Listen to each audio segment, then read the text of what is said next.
అంటే నీరు పళ్ళంలోకి వెళ్ళుద్ది కదండీ! దాన్ని ఎలా ఆపలేమో మీడియాని, రివ్యూలని ఎవ్వరం ఆపలేం. ఎందుకంటే అదసలు ఆ థాటే ఆలోచనే ఒక ఫ్యూ మినిట్స్ వేస్ట్ ఆఫ్ ఇదని చెప్పి. అంటే ఇప్పుడు మీరు ఒక వెబ్‌సైట్‌లో ఆపేస్తారు.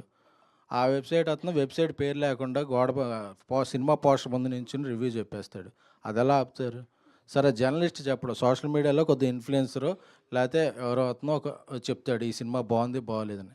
ఒక సినిమా రిలీజ్ అయ్యాక దాని పబ్లిక్ ఒపీనియన్‌ని మనం ఎవ్వరం రిస్ట్రిక్ట్ చేయలేం. ఎందుకంటే నచ్చిందని చెప్పొచ్చు. ఒకసారి రివ్యూల వల్ల ప్లస్ కూడా అవుతుంది. ఎందుకంటే కొన్ని సినిమాలకి ఆడియన్స్ పెద్ద ఇంట్రెస్ట్ చూపరు. కాస్టింగ్ లేకపోయినా ఇది. అంటే వాళ్ళకి ఇది నాట్ బావుంది. అబౌట్ ద జర్నలిస్ట్ రివ్యూస్ అనమాట. బయట కొన్ని యూట్యూబ్ రివ్యూస్ గురించి కొంతమంది బ్యాన్ చేయాలి అంటున్నారు ఆ! కదా! చెప్తున్నాను. అలాగా దాన్ని ఆపడం అనేది ఆచరణలో చాలా కష్టసాధ్యం. దానివల్ల చెడు గూడా ఉంటది. ప్లస్ ఇంకోటేంటంటే రివ్యూస్‌లో గూడా మీరు హిందీ చూడండి, తమిళ్ చూడండి, ఎనీ స్టేట్ ఆఫ్ రివ్యూస్‌లో రివ్యూలా ఉంటాయి. ఇప్పుడు ఇండస్ట్రీకి ఉన్న ప్రాబ్లమ్ ఏంటంటే వాళ్ళు ఎలాబొరేట్‌గా చెప్పలేకపోతున్నారేమో. నేను అటు చూసాను, ఇటు చూసా కాబట్టి చెప్పగలుగుతుంది ఏంటంటే రివ్యూ ప్రాబ్లమ్ కాదండి. అబ్బో! అని ఒక లాంగ్వేజ్ వాడతాం. ఇది ఓటీటీలో కూడా చూడటం వేస్టు. అసలు మీ 2 గంటలు వేస్టు. అసలు డైరెక్టర్ గాడు అంటే మన పర్సనల్ దీన్ని మనం కొంచెం ఇది చేస్తాం. ఎందుకంటే ఎక్కువ మంది చూస్తారు, ఎక్కువ మందికి రీచ్ అవుద్ది అని. ఆ పదజాలం లేకుండా బావుంది, బాలేదు, ఇది అది బావుందని చెప్పి ఇదివరకు ఉండేయి.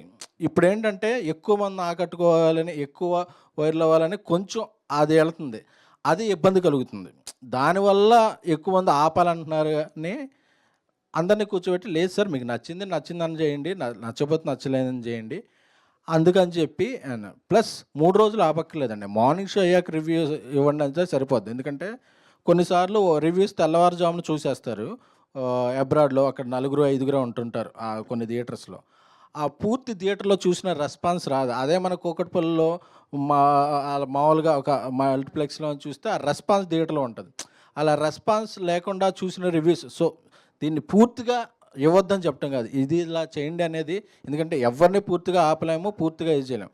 సో, ఇది అని చెప్పి మనం చెప్తే బావుంటుంది గానీ, అంతేగాని మీరసలు ఇవ్వద్దు, మీరు చేయొద్దంటే అది ఆచరణలోకి వచ్చే పద్ధతి కాదు.